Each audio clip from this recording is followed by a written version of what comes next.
Hello everyone, you are watching at Plus Home Twitter, and in this session of Indian Polity and Constitution, we will study Article 162.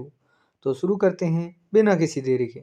जैसा कि आपको भी पता है, भारतीय संविधान यानी इंडियन कॉन्स्टिट्यूशन को आर्टिकल्स में बांटा गया है और इन्हीं आर्टिकल्स को 22 पार्ट्स के अंतर्गत रखा गया है।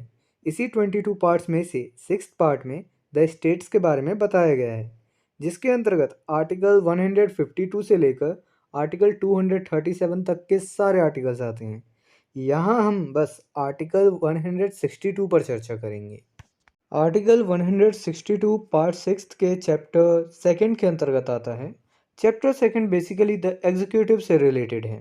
यहाँ मैं पहले कंटेंट को इंग्लिश में रीड करूँगा, फिर उसकी मीनिंग आपको हिंदी में समझाऊँगा ताकि आपको कंसेप्ट ज़्यादा से ज़्यादा समझ आ सके।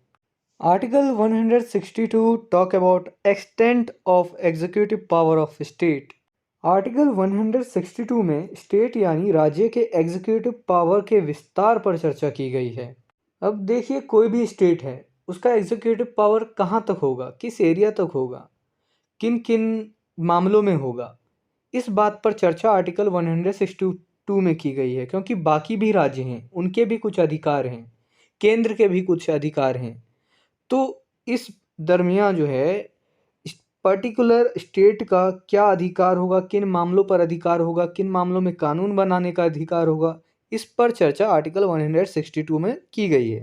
Subject to the provisions of this constitution, the executive power of a state shall extend to the matter with respect to which the legislature of the state has power to make laws.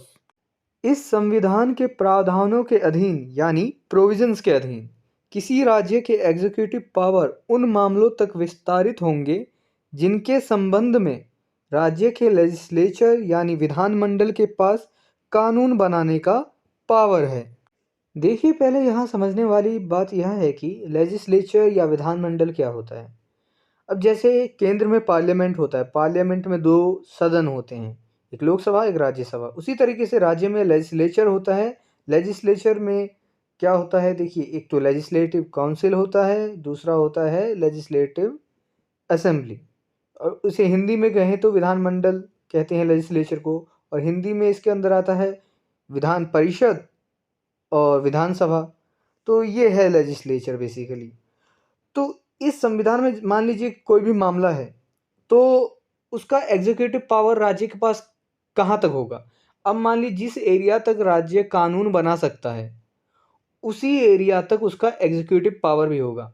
अब मान लीजिए मैं एक इंसान हूँ, मैंने हम मान लीजिए एक घर है, और घर में किसी मुखिया ने बनाया है कि कानून चलेगा, तो वो उसी घर में चलेगा ना कि पड़ोसी वाले के घर में चलेगा।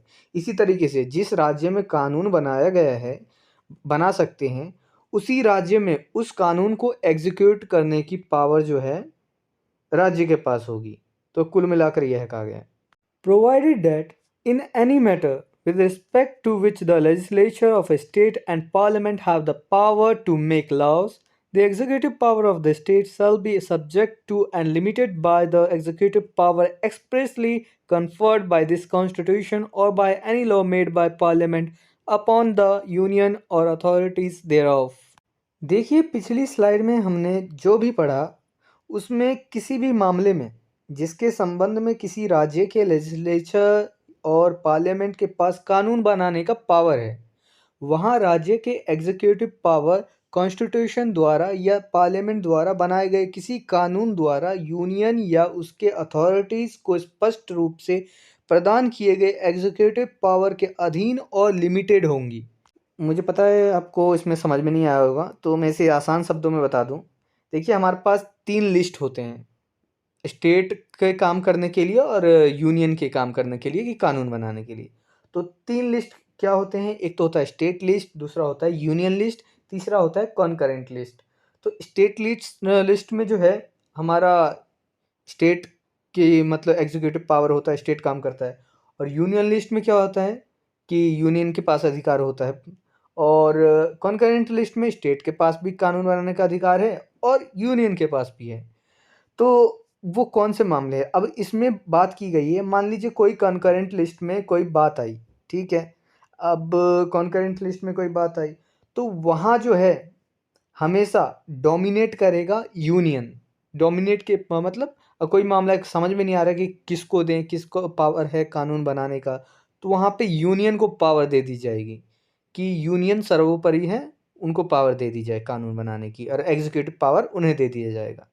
तो वहाँ पर तो यही इसमें यहाँ पर कहा गया है कि वहाँ राज्य के एग्जीक्यूटिव पावर कॉन्स्टिट्यूशन द्वारा या पार्लियामेंट द्वारा बनाए गए किसी कानून द्वारा यूनियन या उसके अथॉरिटीज को स्पष्ट रूप से प्रदान किए गए एग्जीक्यूटिव पावर के अधीन और लिमिटेड होंगी।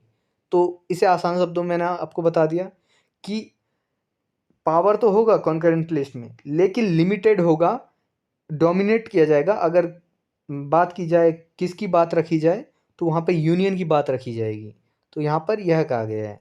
बाकी स्टेट के तो अपने अधिकार होते हैं, एग्जीक्यूटिव पावर अपने अधिकार हैं कानून बनाने के स्टेट लिस्ट के तहत, और यूनियन के अपने अलग अधिकार हैं। लेकिन जब बात कॉन्करेंट लिस्ट की आ जाती है तब वहाँ पे डोमिनेशन रहेगा यूनियन का। एक लास्ट चीज़ मैं आपसे पूछूंगा, आप ध्यान दीजिएगा। रेलवे जो है, अब मान लीजिए रेलवे किसके अंदर है, यूनियन के अंदर, क्योंकि पूरे भारत में रेल चलती है, तो स्टेट के अंदर नहीं है। तो रेलवे जो है यूनियन उसमें कानून बना सकता है, ना कि state. If this video is helpful for you, then please like and share this video, and if you want see some more these type of videos, then subscribe the channel and click the bell icon and select the all option for upcoming videos. And I hope you have a great experience by watching the Ad Plus Home Tutor.